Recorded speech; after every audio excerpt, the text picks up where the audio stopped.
evening, everyone. It's Cheryl, and welcome to the Business of Property. I have to excuse the screaming in the back because we have a little girl who is not adjusting to this daylight savings in Sydney very well. So we're having dramas, putting little people to sleep. So those with little people, you understand what I'm going through. My husband's got it all under control. I hope he does. Tony, come on. Hello. Hi, Chris. How are you doing? Hope your kids are going to bed okay. Mine haven't been adjusting very well the last few days. Hi, Tony. I need to put my headphones on. That's what I need to do. That's what's happening there. Put your headphones in. Put your headphones in. That's it. I hope they're noise cancelling because I have screaming child in the background. I won't. So noise cancelling for children, are they? Yes. You could be onto something. Yeah. I'm trying to do that to the office as well. Well, generally, just most of the house. Just have a room just for the children.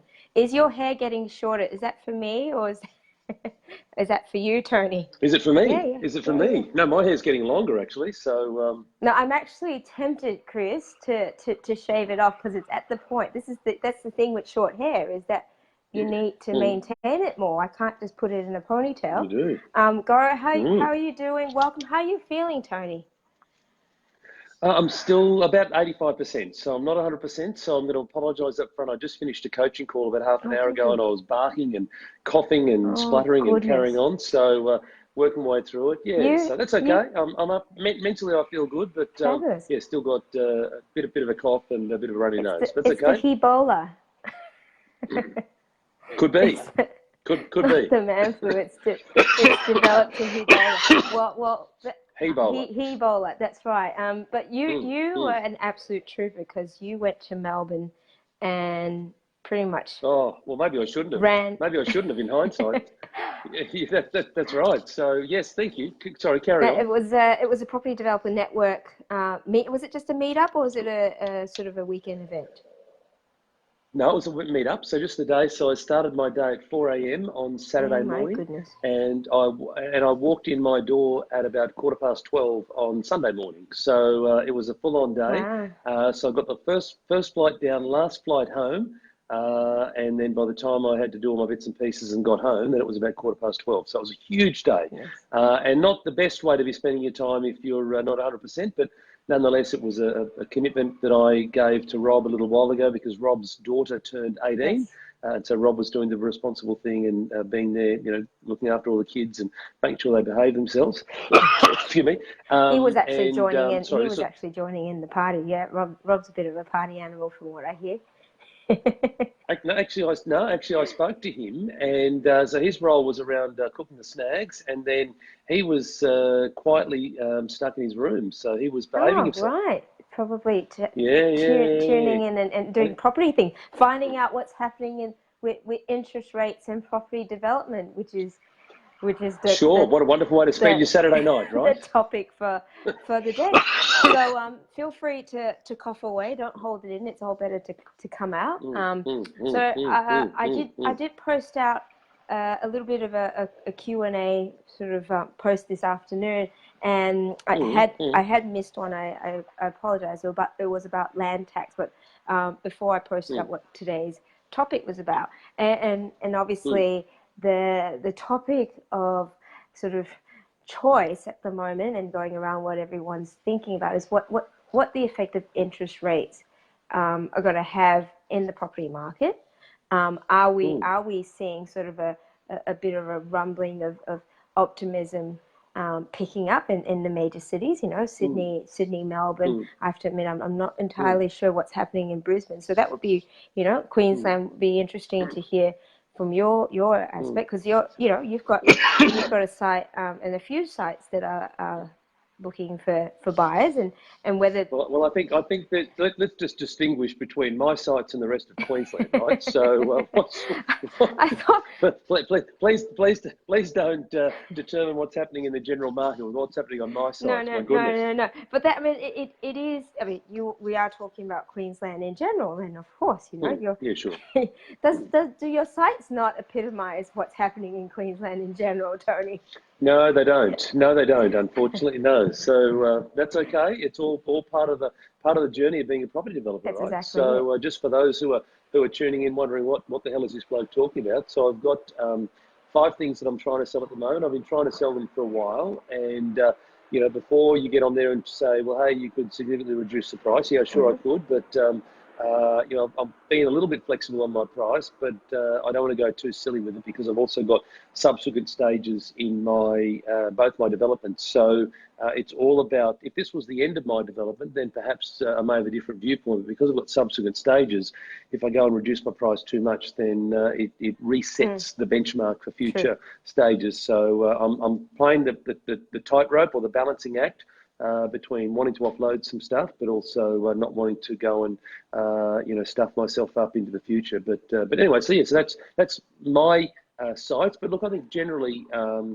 the general bits that I'm reading and that I'm hearing about is that particularly in Sydney and Melbourne, there seems to be a little bit of a bounce back, a little bit of positivity returning back into the market. Obviously, having lower interest rates is incredibly helpful for that. I think the question, which none of us have the crystal ball, is this a resurgence on a more semi-permanent basis, or is it a short-term blip, which then could recorrect itself in the not too distant future? I suppose the thing is that this is typically the time of year when properties exchange hands, right? So when you get into that spring, September, October into November, it's generally the selling seasons, the selling months. So you would expect things to be more positive, and obviously having a rate reduction there a couple of, or last week it was actually, having the rate reduction, that helps increase the positivity. But it's more, the question for me is this going to be a prolonged improvement,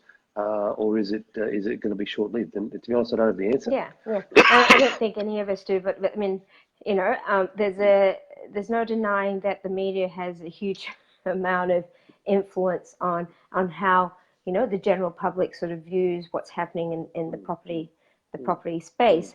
Obviously, having interest rates, if you're a homeowner or you're an investor as well, hopefully your lender has also dropped their rates in accordance with the rate drop. We were very lucky that our lender implemented it instantly, pretty much as soon as it was announced. And I know some of the larger lenders took a little while, but I think they've pretty much all carried through. If there's anyone that's got a lender there that hasn't, put your hands up. It'll be interesting to see who is actually realizing the benefits of this interest rate drop. And there's the flip side, right? There's hopefully that's going to be instigating a bit more activity in the space. We've got the lending requirements and policies have loosened up a bit.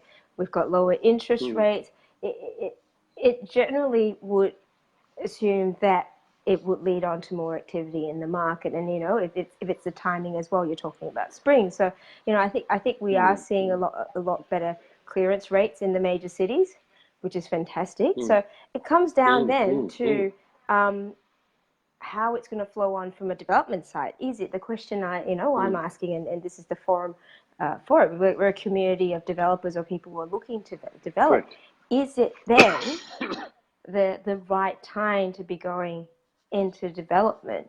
And maybe we're a bit biased because we're developers, but I mean there's also time, as much as you can, timing yourself but not just about timing yourself, positioning your product according to where the market is, and who you think who your buyer is. And I'm more inclined to go towards, well, generally in Sydney and New South Wales, it's we've lost a lot of our investors. The investor base isn't quite as strong as it used to be. what it used to be. Yeah, correct. Obviously, you know, tightening policies around overseas lending and things like that. We've got a lot of overseas sort of investors that have retracted. So it is very much now an owner-occupier space. So are we as developers then catering to that market and the type of product that we're developing?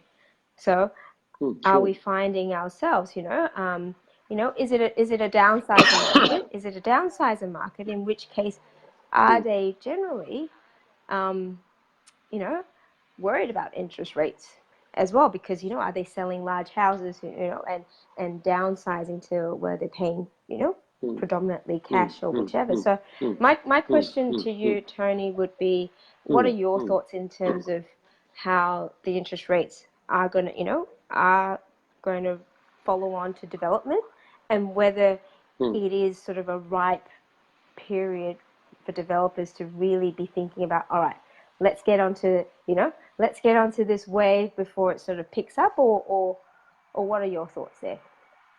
Well, firstly, it's always a right period to be in development. So the fact that we are forcing equity onto properties, it's the right time. The key adage with any development, in order to be successful in property development, is you make your money when you buy. If you don't make your money when you buy, then you will forever be chasing your tail, and you will lose a lot of money. So you make your money when you buy. And so what can you do in a market that's in decline? Well, you can factor that into the offer that you put in. You get to choose the offer that you submit. So you want to wind down your potential sale prices. So you'll do your data research in Price Finder or RP data, whatever, until you choose to use, but be very conservative with those end prices. So from a feasibility point of view, it's the adage of you start with end in mind. So you start with what you can sell the product that you're creating for. What is the product you're going to create? So you touched on that. And whilst you talked about, hey, is it as downsized the market? I mean, property in Australia has got, you know, so many markets and sub-markets and sub-markets. And, you know, so it really comes down to doing your research. Certain products won't work well in every suburb, but they will work well in some of those suburbs. So it's about identifying, if you want to create units, for example, where are the suburbs where units are going to work? In Brisbane, for example, they haven't worked here for a while. So maybe that's not for you, whereas in other places they do. So it's all about understanding, becoming an area expert. Yeah, right. And working out that, hey, you know, is this area that I'm looking at, is it a land subdivision? Is it for townhouses, etc.? So there's a whole range of things that goes into making that decision, but the reality is that every day is a great day to be a developer. And yes, perhaps I'm a little bit biased in saying that, but I mean, again, because you make your money when you buy, and providing you buy well, then you attempt to insulate yourself as best you can from future variances. Never 100% guarantee, of course, but when you buy well, then that certainly helps when the market shifts. And you factor these things into your feasibility. So you factor in, you know, what happens if my costs go up 10% and my price goes down 10%? Am I still going to make money? You know, and so it's not just the first cut of fees, so it's constantly pressure testing different elements of your feasibility to go, this is the price that I'm going to be offering. And stand firm on that. Again, you make your money when you buy. Yeah, definitely. Some great tips there. So Chris says, great stuff, Tony. Simon, great tips, Tony. Scott, how you doing? Well, thank you. And it's Sarah, I hope I've said it right. Hi guys, a session always informative. Thank you very much. Poor Tony, I'm getting him to talk, even though I know the mind is willing, but the body is holding back. Well, what will happen eventually is that my mouth will keep moving, and potentially nothing will come out, because the mouth is on just autopilot, right? So it's so used to opening, and maybe nothing will come out. But that's okay. We'll put on Britney Spears, because she's used to a bit of lip syncing there. So that a bit of Milli Vanilli, exactly. That's more my era. So there are definitely some great points there, Tony. You're talking about, well, we don't really need to time the market.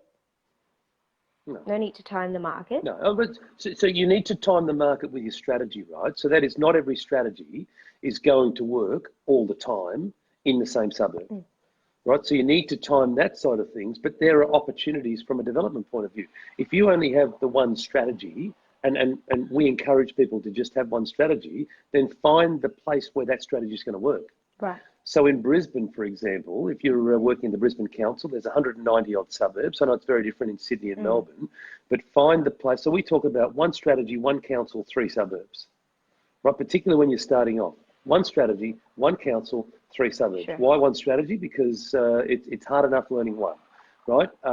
One council being, you don't want to go and learn multiple sets of town plans. You just want to learn one town plan. Correct, yeah.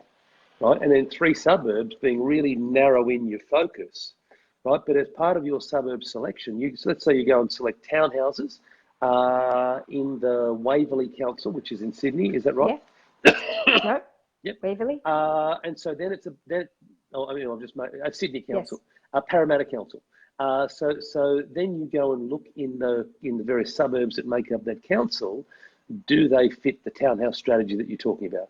And is there evidence of success in those suburbs? Yeah, definitely. Davina, how are you doing? So we've talked about strategies that picking of strategies. So that's the one thing that we constantly see with developers starting up. It's working out what strategy, because there's so many different strategies, right? And people generally, if they're learning, it will be, there's learning and then trying to work out which strategy works for them. What are some ways that have worked for you, or just, you're obviously mentoring quite a few students. What are ways for them to determine what strategy suits them? Risk, time, money. There's a number of factors, right? So risk being, yes, there's risk, but there's riskier strategies. Time being completion of the project. Do you want your project to complete in under a year? Are you happy if it goes for 2, maybe 2.5 years? Money. How much money have you got? How much money can you get access through from private lending, from other joint venture partners, whatever it is. So there's a number of key factors that you need to consider. So, for example, a splitter block, which is in Brisbane, there's a lot of them in Brisbane, although they do exist elsewhere, but not as prolific as in Brisbane. A splitter block can, because it's already on the 2 lots, so one title, 2 lots, you can be in and out of that in 6 months, right? Now, townhouses, you can be in and out of townhouses in 18 months to 2 years, right? So you need to factor, are you going to create as land and sell as land, or are you going to then construct? So again, split a block, you've created 2 lots of land. Are you going to offload them as land, or are you going to keep going and build houses on them? So all of those types of things are going to determine what your strategy is. So it's monies, it's time, it's propensity for risk or adversity to risk. Sure. It's competence as well. So in the ladder of complexity, on the bottom rung of the ladder in development is cosmetic renovations.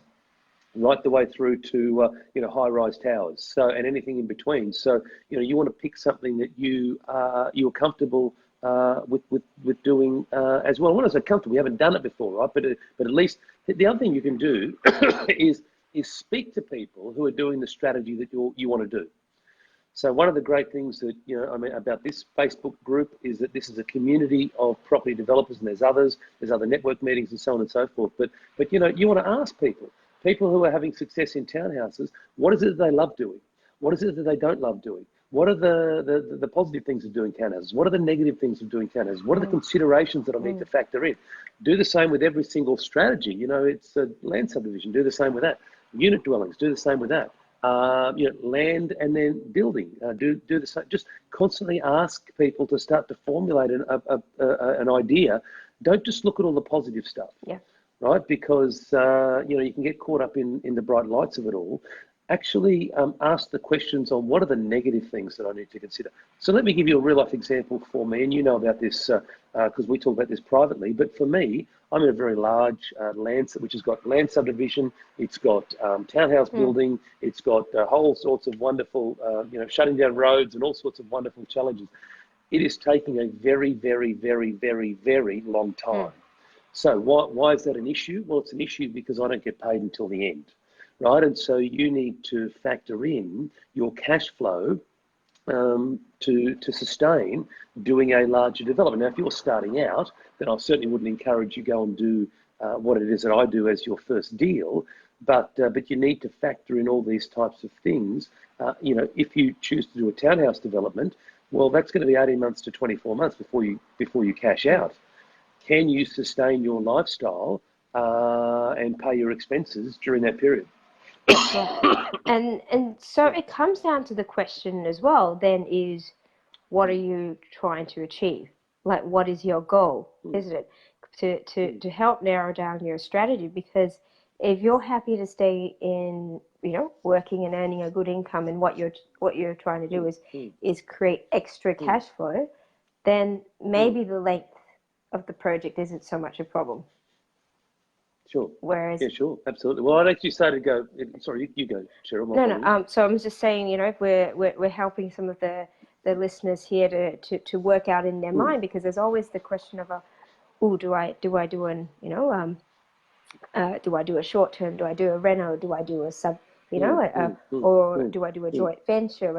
And I think it all comes down again to what is your why, what are your goals, and what in terms of timing, how you're trying to achieve that. Because as we know, if we want to, if the goal is to replace our income in 12 months, well, we know that there are high cash flow type strategies that can use to do that, which don't necessarily involve development per se.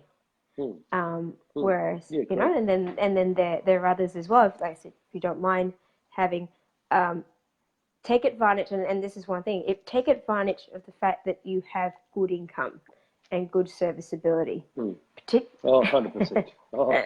100%. Take it from me. I had a great income, and look, I've done what I've done, and I'm out now, and I've been out since March of 2018. Yeah. But it's not easy. Yeah. It's not easy in any stretch of the imagination. So you want to stay in that job until you're at a point where you can comfortably switch over and cover those expenses. That's the key thing. Right. So I know I get the whole temptation to get out of the job as quick as you can, and certainly I fell into that trap. And I've done what I've done, but there's certainly plenty of times when it would be nice if I had some additional security of income, but I don't. So I don't sit here and dwell on it or worry about it or get upset by it. It's simply I don't have that luxury, and so I deal with what's in front of me. But for someone who's wanting to get out of their job, I get the whole temptation about leaving, but you want to make sure you've got all your ducks in a row first. I just want to also touch on something else that you started to talk about and then spoke over, which was the first thing is, and if we go way back to our very first episode that you and I did, Cheryl, months and months and months ago, the popularity of this program, it just keeps rolling on. But our very first episode was, why do you want to do this in the first place? You need to be so clear with why you want to do it, because I almost dropped my water, because I can tell you that your property development journey is going to be filled with ups and downs and ups, and you need to really challenge yourself on why you want to do it. Yes.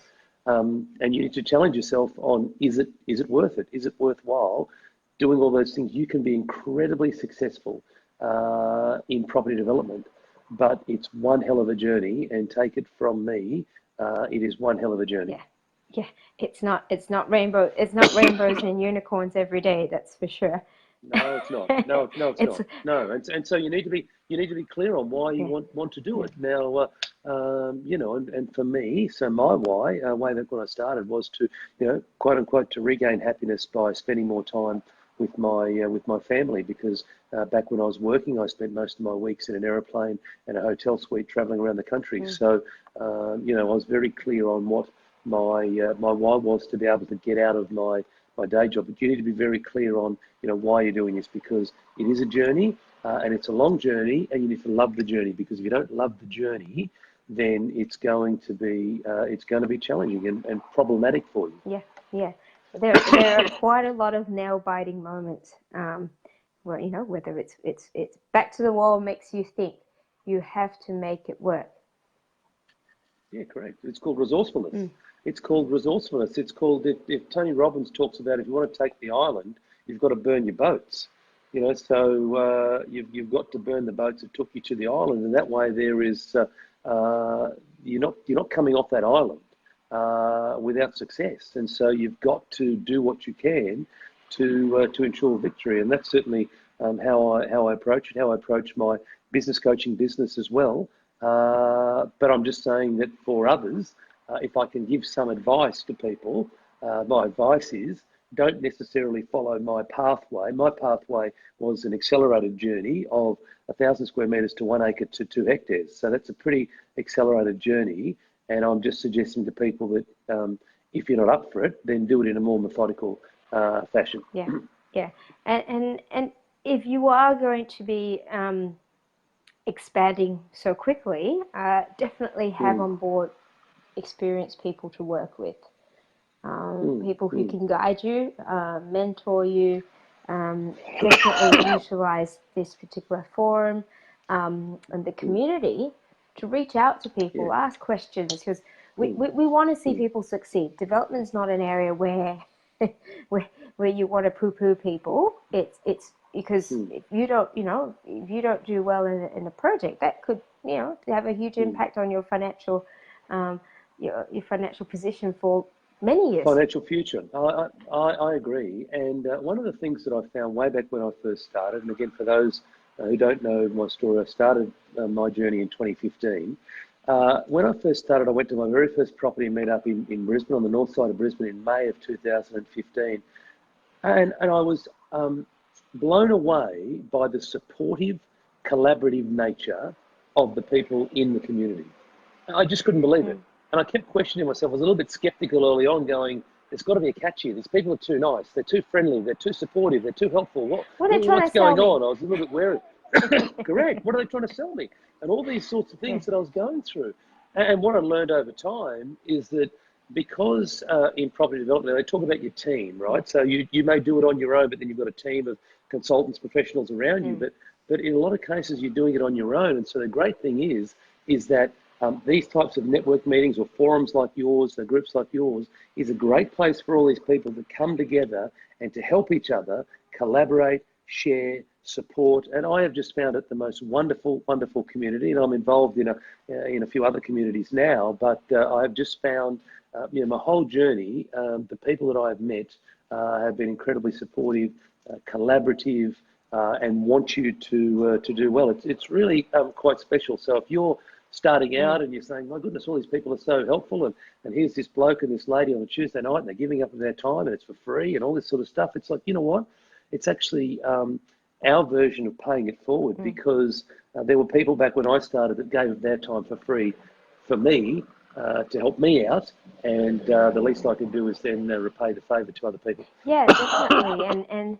And because, you know, as having gone through your own journey and you realizing how difficult, not how difficult it was, but the fact that it is something that you don't necessarily want to do on your own.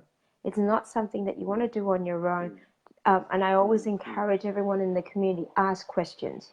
Don't feel like it's a silly question. Don't feel, and I've seen some really, really great questions that have been popping up, you know, that are quite specific, quite development specific. And there's so many people that offer their feedback.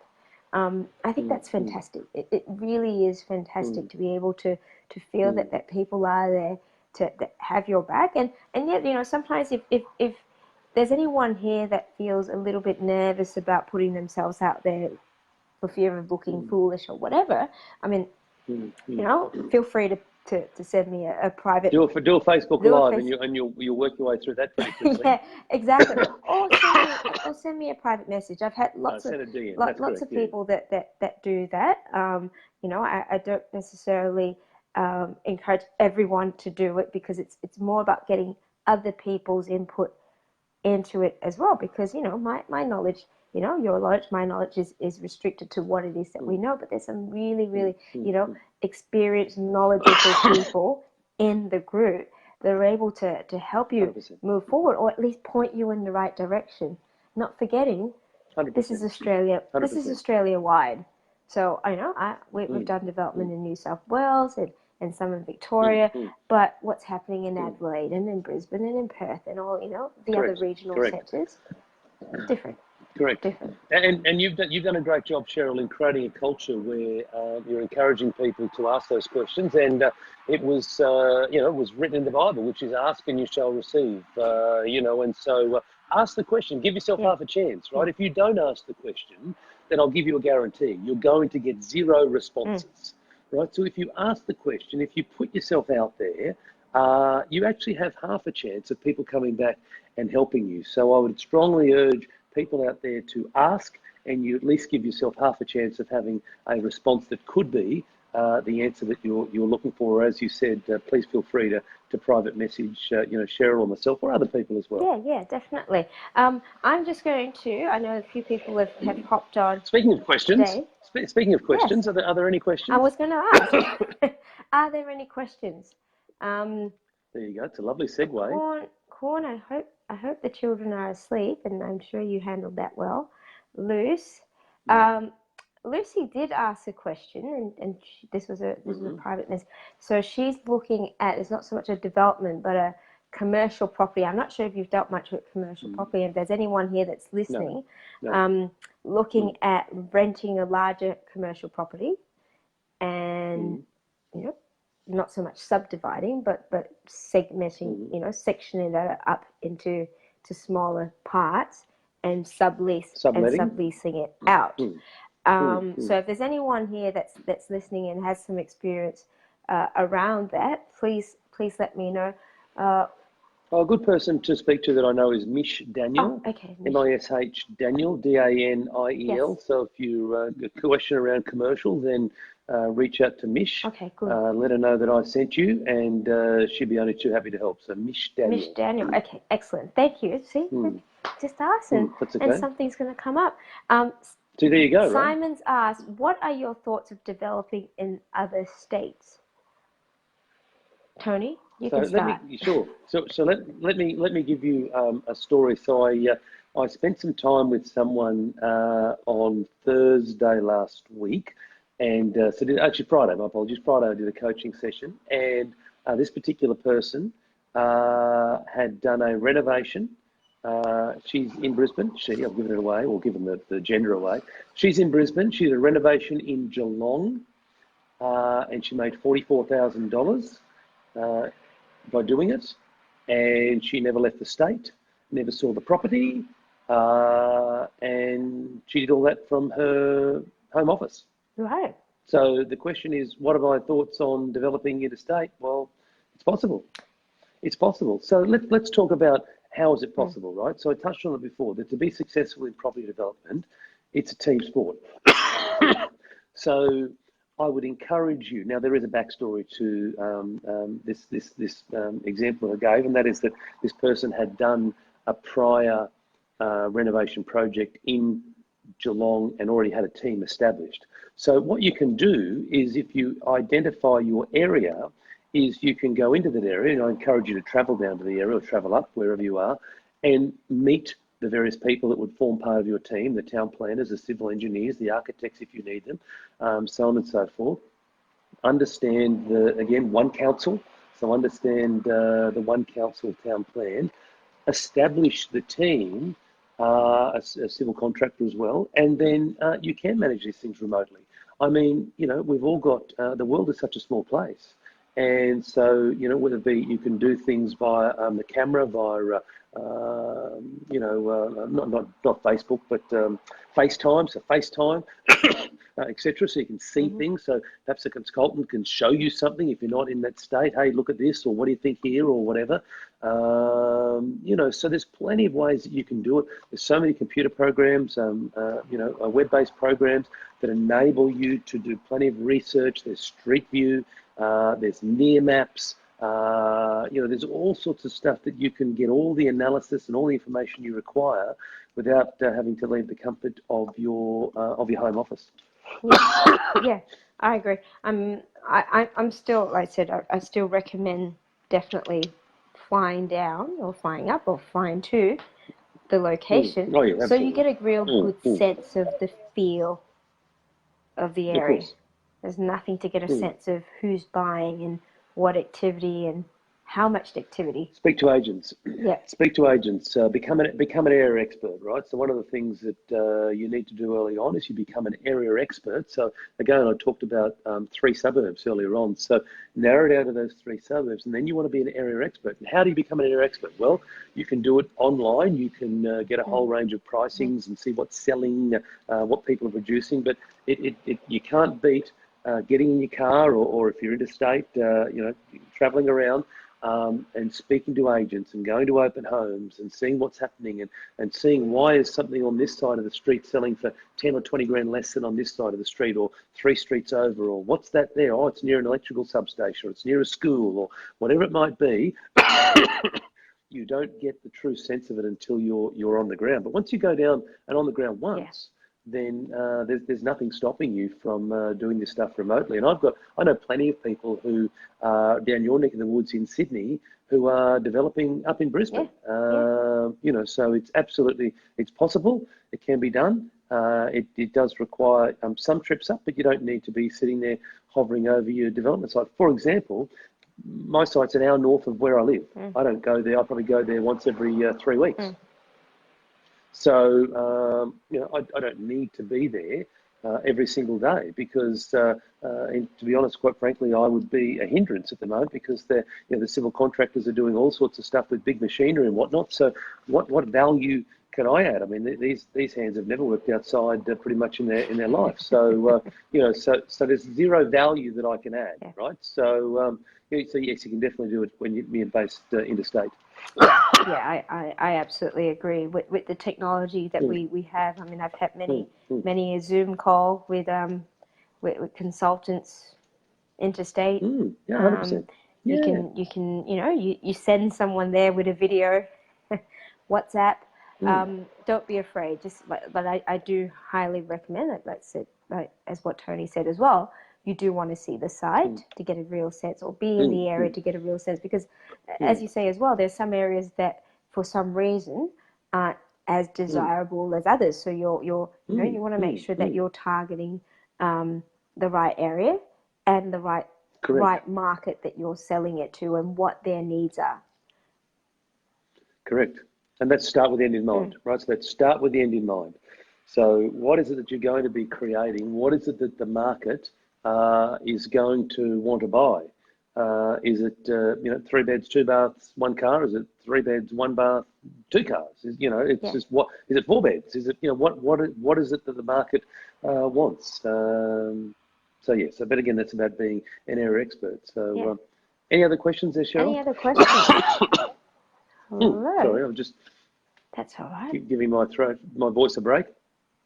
Davina, no, we've got Simon. That was it.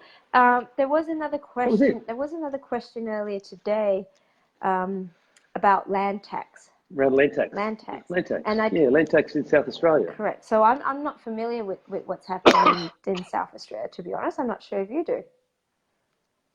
No, so I was born in Adelaide, but that's about it. I did live in the southeast of South Australia a long, long time ago. Yes. No, look, I did have a quick Google up. It looks like the government's looking at the local state government down there is looking at changing some of the laws around land tax, making it harder for people to avoid paying land tax.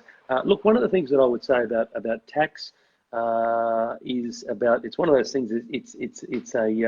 It's a necessary evil, and that is that it's difficult to avoid. Obviously, clever accountants, etc. That's what you have them for, to help minimise the tax that you're paying. But also, it's a cost of doing business, and it's also something that's out of your control, right? And so this is the thing for me. I've got myself into a place where I very quickly rationalise: can I control that? Can I influence that? Or what can I do about that? And if I can't do anything about it, then I waste very little time on it. Because I need to focus my time and effort on the things that I can actually impact and make a difference on. But in regards to land tax, I think every state has got a slightly different ruling for land tax. I think here in Queensland, if it's owned on your own name, you have a tax exemption of $700,000 of the unimproved capital value. If it's in a trust or a company, then it's $350,000. If that's not right, please someone correct me. Asterisk, I'm no accountant. And so we already have those types of things here, where a number of people were starting to purchase things via a company, a trust, and so the government reduced the exemption down to about $350,000. But again, it's a cost of doing business. So if you're about to go in, if you're in South Australia and you're about to go into a development, then I would just encourage you to factor that into your feasibility. It's going to be an expense. It's going to come up, and you just need to factor that in. Let that then alter the offer that you're going to put in. So that doesn't mean that you need to make less profit. It simply means that you need to reduce your offer. Yeah, and so, but a lot. Sorry. But all that stuff is out of our control, and I don't worry about those sorts of things. I mean, I have an accountant who worries about that stuff for me. I don't worry about those sorts of things. I worry about what it is that I can control. I agree, and that's a critical point as well. That I find quite a few sort of developers who are starting up often forget to put in land tax and their rates and the holding cost into their feasibility. And GST. Some people forget to put GST in.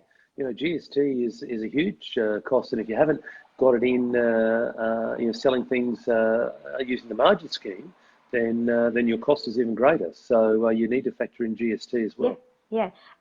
So and also look at it when you're negotiating as to whether that's a point there that because if you find a landowner that has to be paying land tax and you're negotiating something there, and if it's a fairly large, fairly valuable block that they have, there might be a fair chance they're paying quite a bit of land tax as well. So talk to them also. If you're purchasing it close to the start of the year, you might want to discuss, I'll pro rata pay some of your land tax, to be able to hold it for longer or whatever it might be, have a longer settlement period. Simon talks about open space contributions in Melbourne, and that's another thing, contributions. Like, all across Australia, different contribution rates in different councils. Different councils, correct. And we're dealing with, we've dealt with a few that about 60,000 in contributions, which is a fair chunk. It's a third of the whole price of the lot. So be aware of how contributions are calculated. Be aware of the local council's contributions and the state contributions as well, particularly if you're looking at new areas, new greenfield areas. There might be state contributions, infrastructure upgrades, things like that, that you need. And this is exactly the reason that we say one council, right? One council, right? You really want to, when you're starting out, focus on only one council, because there's all these little hidden traps in each and every council, and you don't want to get caught out, because if something applies to another council, it may not apply over here, or vice versa. If it hasn't applied over there, it could apply over there. So you just want to really narrow your focus down and become an area expert in one council only. Yeah, right. And whether that's over, interstate or whichever. Doesn't matter. Doesn't matter. Just still one council. Yeah, because there's more than enough for you to study and research in that council, and understanding the development controls. That's it. But it's also, this is also why people don't succeed. I mean, there's quite a number of reasons why people don't succeed, Cheryl. But one of them is that they fail to take action. They fail to take action because they spread themselves too thin, and it becomes all too overwhelming.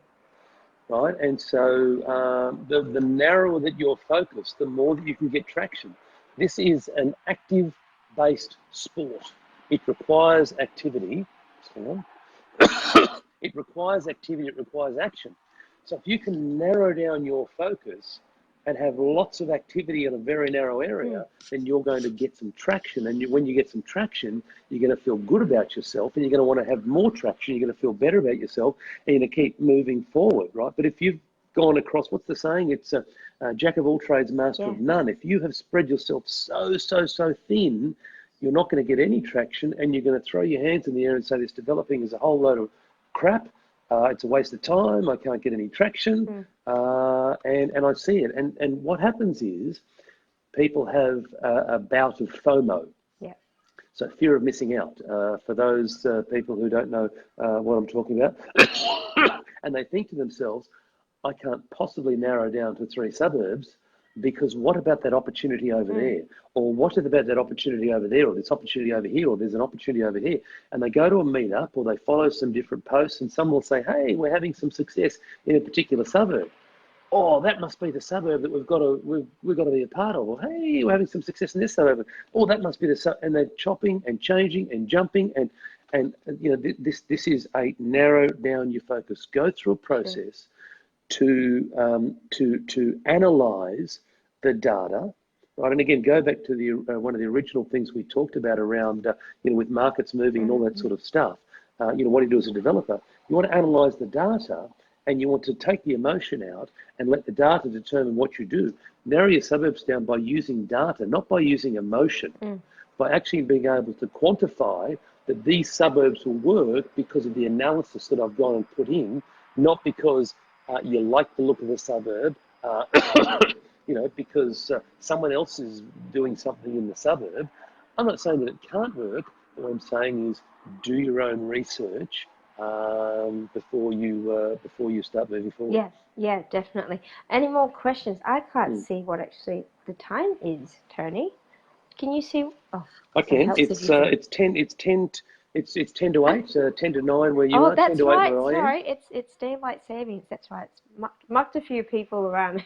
It's early. It's early where we are. Yeah. So there's no other questions for us. No, people are either in dinner mode because it is dinner time in a few of the other states. So I think we need to get a little bit of getting used to the time moving as well. I'm still getting used to that. Yeah, I've been caught out with a few clients already this week. So I had a coaching session. I don't know if she's still watching, but anyway, we had a miss time yesterday morning, so we sorted it all out. Oh, good. But yes, a few of my interstate clients we've got to factor in at this time of the year. But look, I wish we had it, to be honest. I wish we had daylight saving. I used to live in New South Wales a long time ago, and you know, I wish we had it, but we don't. So again, it's out of my control, so there's no point whinging about it. Yeah, that's right. I have to say, I feel a bit sorry. I've got a virtual assistants that are in the Philippines, and the poor guy's got to wake up at 6:30 to get on a call with me at 9:30. But they're worstings. I'm up at 5, so I was going to say. But does he want the job or not? Exactly. You know, so you know, I mean, I had to get up at 4 o'clock. I don't anymore, although I did on Saturday. But you know, I used to get up at 4 o'clock every single day. You know, for at least 18 months. Yeah. So it's you've got to do these things, right? And again, you know, that's in regards to being successful in property developing. It really is quite simple for me, in the sense of, in order to have a different outcome, you need to do things differently.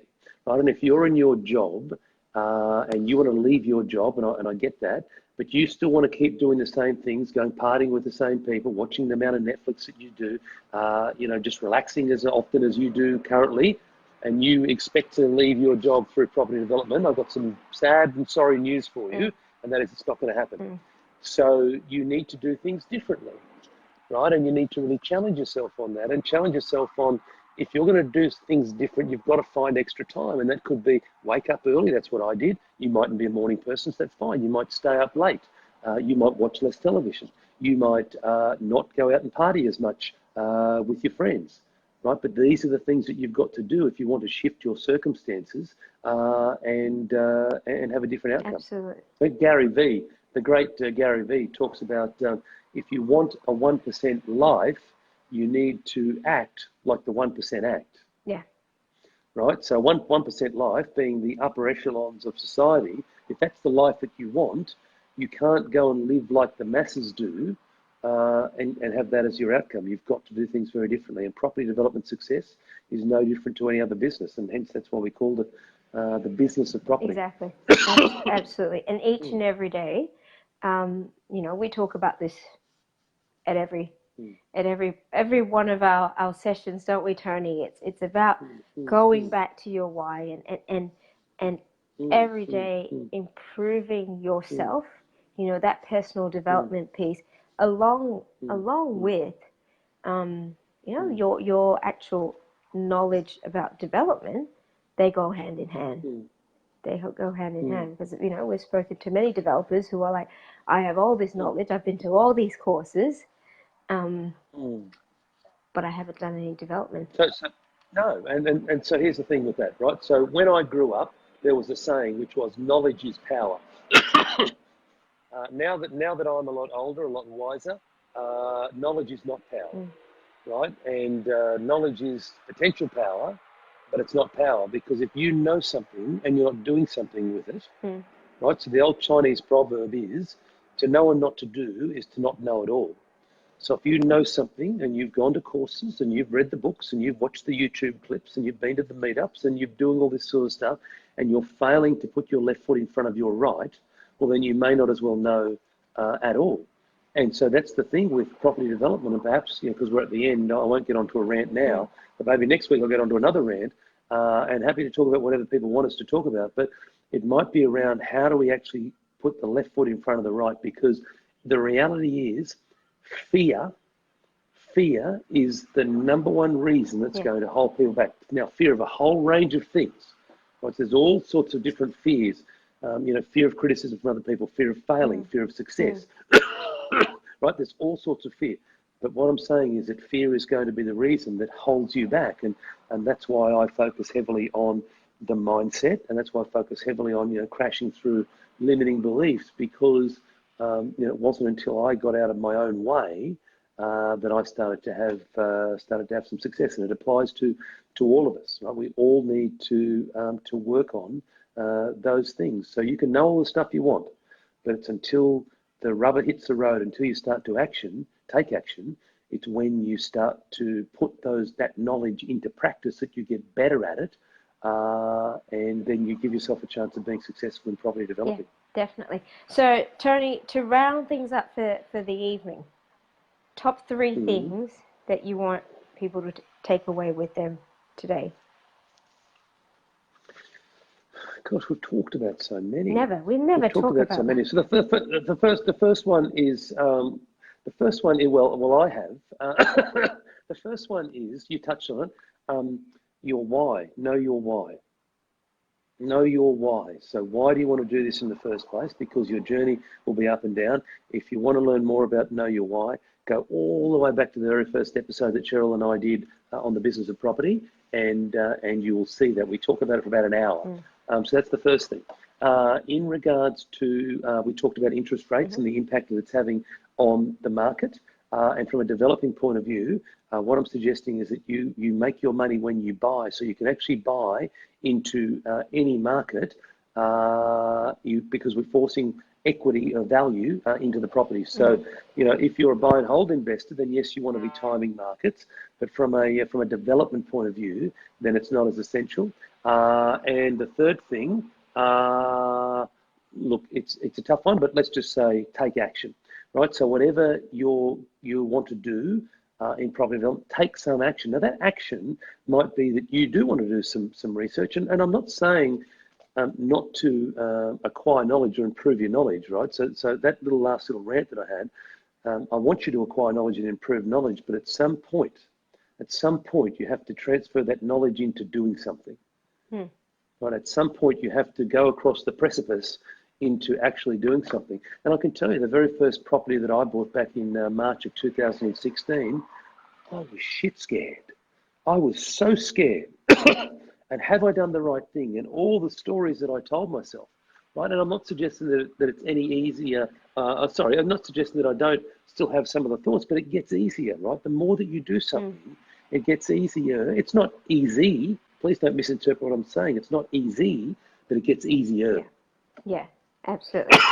So 3 things. What are your 3, Cheryl? What are my 3? That there's never a perfect time for development. you find the opportunities in every sort of market. Two is coming up with strategies that fit you, and it comes down to that why and what your ultimate goal is, and finding a strategy that complements, you know, all those factors that we're talking about: income and time and experience. And the third one,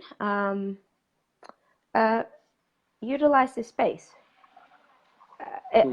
Welcome the community that you have around you to be able to help you move forward in your development journey. Even if you're a seasoned developer, and that's even better.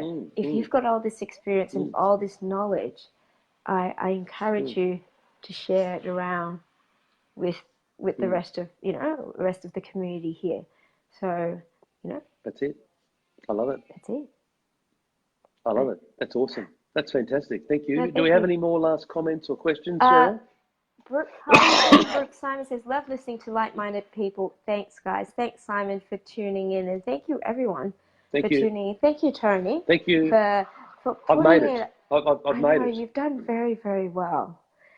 I did tell you, it's not unusual for people who attend Tony Robbins' event to come down with the cold and the flu and things. Is it a detoxing type thing? Yeah. Look, because when you brought that up, I was reflecting on that comment, and it makes sense to me because, firstly, you're in a confined space with 7,500 of your closest friends, right? So the chances are, and for 4 days as well, and they're not just business hour days; they are early starts, late finishes, right? So the chances of coming in contact with some infectious disease is quite high. The next is not only are the days long, but you are so if you do what I did, and that is you play all out, you give your all, right? And so I lost my voice. I do another Facebook Live on a Sunday morning, and on the Sunday morning that I was in Tony Robbins, I could barely speak because I just played all out. And so you're putting your body under enormous amounts of stress. You're jumping in the aisles, and, carrying on. Plus you're around 7,500 other people. Plus you're tired as well. And you're screaming and shouting. So look, it makes a lot of sense.